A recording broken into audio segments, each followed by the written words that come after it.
Hi guys, and welcome back to my channel. This is the No Gluten Zone. Today I just wanted to do a little quick video about gluten. I saw a conversation online where, let me think how it went. They said there are gluten detecting dogs. I'll talk about that in a minute in case you aren't aware of that. But they said someone went grocery shopping with their gluten detecting dog and they were detecting gluten on the outside of packages of even gluten-free food. Now that's totally possible. Gluten can be transferred on hands to anything. And so they were saying the importance of wiping everything down when you bring it home. I think most people don't do that. But when I first met my husband, I thought it was strange, but he did. And he's not celiac or no food allergy, nothing like that. But just when he would bring his groceries home, he wiped them all down before he put them away. And I thought about it and I thought it makes perfect sense because you don't know where it's been, you don't know who's been touching it. I mean, some places, like especially like produce or things that are out or even warehouses, who knows, they can have rodents running through there and walking on your stuff. You know, you don't know. So honestly, it really makes sense to wipe your things down before you put them away. And so I've done it ever since I met him. But I think everyone should be doing that. But especially if you have celiac disease, it's even more important because yes, there could be gluten on the outside of the packages, and then you're touching it, and then you're touching your food, and you could contaminate yourself. So the conversation that I saw going on, the person who posted it said, wipe your stuff down with a Clorox wipe. And I commented, and I tried to express what I felt about that statement, and it wasn't being received very well. I was just trying to educate, that's all. I wasn't trying to insult anyone or anything like that, and it started turning into drama. I just let it go. But I wanted to address it here because I think it's really important. So often we think about, killing germs. We gotta kill those germs, we gotta, sanitize, and that's one of the big issues in restaurants. So often when I order gluten-free food to go in takeout containers, I'm fine. If I eat it in the actual restaurant, I get glutened. And a lot of times it's the dishes. They don't clean them well enough. And again, restaurants focus on sanitizing. They focus on killing germs far more than actual physical scrubbing of dishes. How often, I'm sure I'm not the only one, when you sit down and you look at your fork, sometimes there's a little piece of food dried on there, stuck on there. Now if it's visible to your eye, and if it's something with gluten, which it most likely is, that will make you sick. Even something smaller than that can make you sick. So that's really, really important to get out of the mindset of killing germs or sanitizing, killing gluten or sanitizing gluten. Gluten's not a bacteria, it's not a fungus, and it's not a virus. Those are the big things that we have to kill and protect ourselves from. It is a protein, and it's a really sticky protein, so it sticks everywhere. And it sticks to things really well, and that's how we end up getting gluten, because of that. So it has to be physically removed. So again, with your hands, if you want to clean your hands before you eat, make sure you don't just use hand sanitizer. That only kills germs. If there's gluten on your hands, it's still there. You have to actually scrub. So I commented that Clorox wipes were unnecessary because the Clorox is there to kill germs. And that in my house, we use baby wipes. We have the 7th generation free and clear ones. They're very natural, very, no chemicals, no fragrances, nothing like that. And they're great. And we use them. And I was getting a lot of arguments and pushback, but whatever. I just wanted to put that out there to help people, because especially when you're new to this and you're learning, our mindset is, kill that germ and, sanitize that. And we have to remember gluten's different. It's not a germ. And that's really, really important to keep that in mind and to know how to protect yourselves. If we're somewhere and we can't wash our hands, we scrub really, really good with our baby wipe. So that's how we handle it, because yeah, you need your hands clean, and anything around you that could have touched the surface with gluten, you need to clean it. So that's how we survive, and I just wanted to share that tip. One more thing I wanted to mention was the gluten detecting dog. Some people are not aware of those. I think it's really, really cool. I would love to get one for my son. My son is 10. My son loves dogs, so it would be like a win-win. He would have his buddy, you know, dog that he loves, and it would be protecting him at the same time. But I looked into them. One place quoted me somewhere between 16, I'm looking at notes to make sure I get this right, somewhere between $16,000 to $25,000. The other place said it was $20,000. I mean, I get it. They train the dog, I forget if it's a year or if it's more than a year, and they do one dog at a time. So that's a lot of labor involved. And honestly, if in 1 year to make somewhere between $16,000 and $25,000 for that year, that's really not much pay for the amount of work involved. So I totally get it. But at the same time, I just don't have that much money to spend on a dog. So maybe someday the prices will change, or there'll be, I don't know, maybe insurance can fund part of it or something. Maybe there will be some other way and we can do it later. But it would sure be nice now at his age. I think it would just be perfect. And it would really help him gain some independence, because I teach him independence with celiac disease little by little as he gets older and older. And I think that it would sure be a great way to do it. But it is what it is. So if you can afford that and you can do that, I would highly recommend it. I think it's amazing. But for us at this time, not doable. And I think that's the case for most people. One more thing I wanted to talk about. I see so many people who are newly diagnosed, or their child is newly diagnosed, and they're still suffering.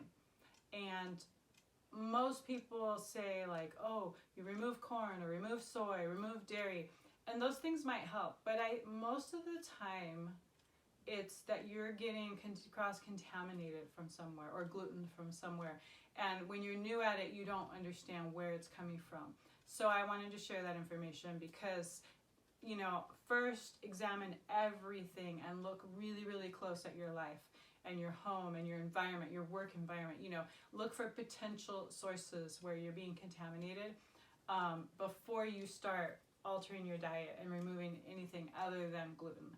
There are people who have, you know, other things that they're reacting to, but most of the time it's just the gluten and you are contaminating yourself in some way. So I don't want to forget anything here. So there are things in your kitchen that you need to just remove and just get rid of for safety's sake. So wooden utensils. Really look for anything porous that can absorb things, anything with crevices or cracks. You know, I had a mocajete where it's like a mortar and pestle, but it's a really rough, like lava rock material where you can make salsas and guacamoles and things. It was a big one. I got it at Costco, and it was a really reasonable price especially for the size, and I just loved it. And someone went and sat, I forget what it was, Play-Doh or something in it. And they just sat it there, and it was like, this is for food, number one. But number two, the Play-Doh has gluten, and it's a porous surface, and I just gave it away. I just could not take that chance and risk that, because it's a really rough, porous surface, and I could not, there was no way I could get in there and get anything out that was there. So wooden utensils are like that. They're very porous. Sometimes they even have cracks. You know, look at small appliances too. I'll get to that in a minute though. But, you know, they have lots of crevices where gluten can be hiding in there where you can't even get it out. I once saw, I think it was Knick, the company. I think it was them. They had bought a bakery, a huge, huge bakery, and it was not a gluten-free bakery. They had to clean everything, and took like months or something. I saw a video, maybe it's on YouTube, I can't remember, and they showed, even though they cleaned them, but then when they took everything apart, all the equipment, how much crumbs and bread stuff was coming out. It was unbelievable. And I know, so stuff is just lurking in there, and you don't know, when you move it a certain way, one little thing can fall out and then you're contaminated. So it's better to just get rid of things if there's any doubt, and buy a new one and start all over and be safe, okay? So number one, wooden utensils. Number two, cutting boards. Again, They usually have, we have wood ones and plastic ones in my house. You know, the wood ones are very porous and they usually have cracks, kind of like the wooden utensils. Even the plastic ones have like a rough textured surface. I assume so your stuff isn't sliding all over. But again, those are little crevices and that cannot be entirely cleaned all the time. So better safe than sorry. Just get rid of them and move on. Number 3, colanders, sifters, and strainers. Again, those all have little tiny, you know, crevices and things. There's no way you can totally make sure those are safe. Even like strainers have like a underneath edge, and ours cracked recently, and I noticed how much stuff was like lurking up in there that could potentially fall into your food without you realizing at some time. Along with that is a French press coffee pot. I had one, and where you push the thing down, it's like a strainer in a sense. Although it doesn't strain, it blocks and keeps the coffee in there when you push it down. But it's like that. It has so much surface area and crevices, and I could not get mine clean. And I was buying like this gluten-free, I can't drink coffee, but I like coffee alternatives, you know, herbal coffees and that kind of thing.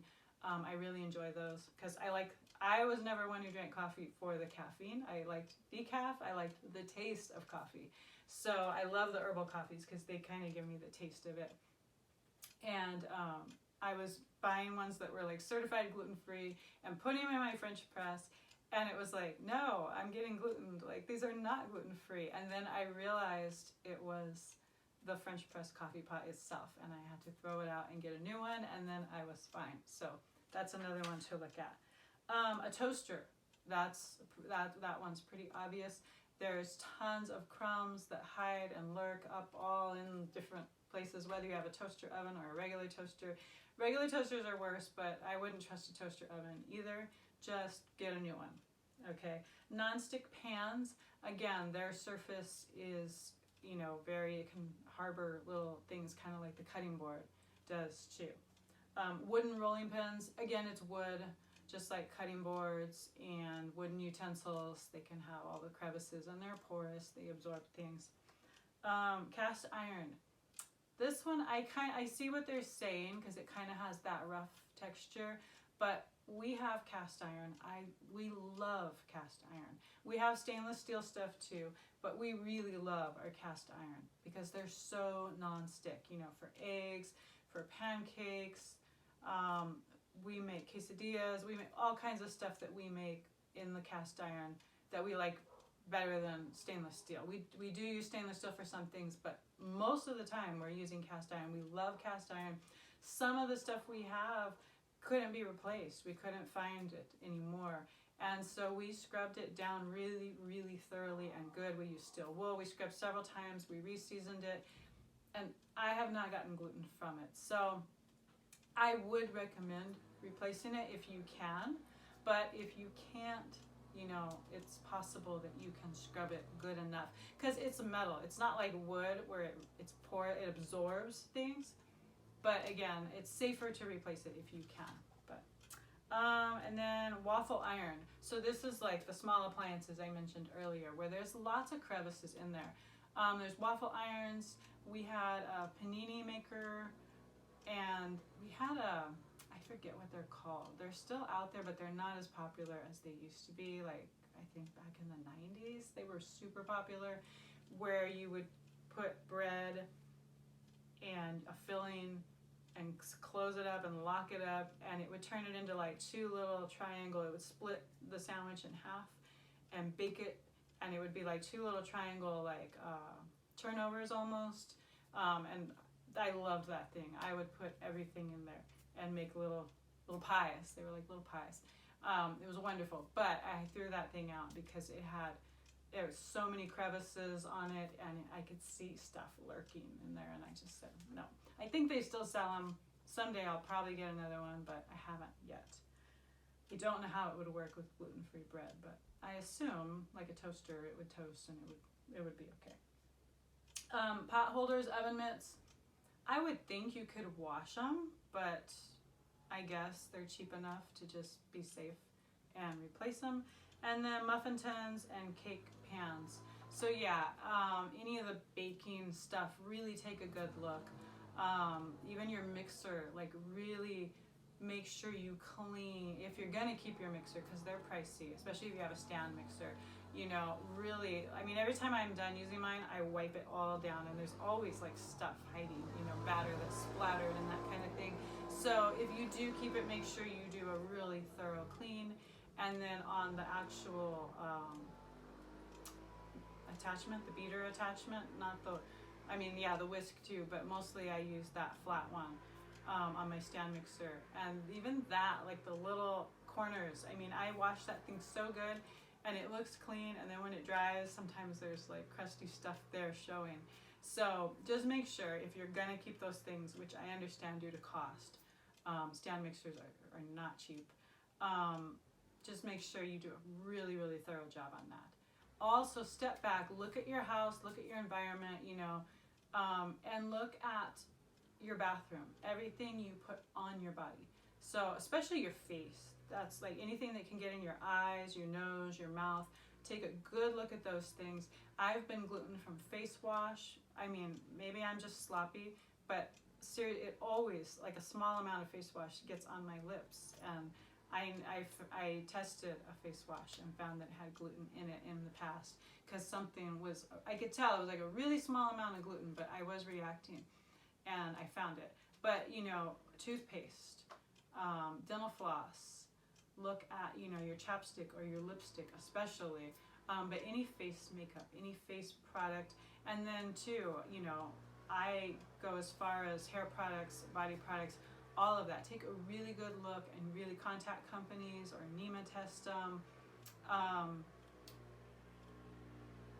Just really, really evaluate, you know. And if you ever want tips, you can email me. My email is listed below, or contact me on YouTube as well. I'm always willing to help. I like to help people narrow things down. You know, I always try to narrow things down on my own, and I've always done a really good job. You know, well, I have my son too, so you know, if we're both glutened, then I narrow it down to something we were both exposed to. If it's just me or just him, then I can narrow down to that. But I always look for a trend. If it's happened more than once, you know, what was in there, you know, the times. And I've always been really good at narrowing those things down, but that's something I've done in the past in jobs. So maybe I'm just better at it because I have experience with that type of thing. I don't know. But if anyone needs help, I would love to try to help. It's hard if I can't like go in your house and look at your area, but I would certainly be willing to try and help out. If you're needing help, please reach out. So I think that's it. Just wanted to talk about those kind of things. Getting, you know, the gluten detecting dog, wiping down your stuff, and the fact that it's not a germ, it's a protein, and just things you need to do when you're newly diagnosed, and converting everything over so you don't keep cross-contaminating yourself. Because I know, like, my first year was just a nightmare of getting cross-contaminated, and I was trying to figure it out, and it's so hard, you know. So any information you can get, which I'm hoping this video will be one of those, to help you out, is great. And like I said, you can always email me with questions if you need someone to talk to or to ask, okay? So I hope that was helpful. Have a wonderful day, have a blessed day, and I'll see you soon. Bye.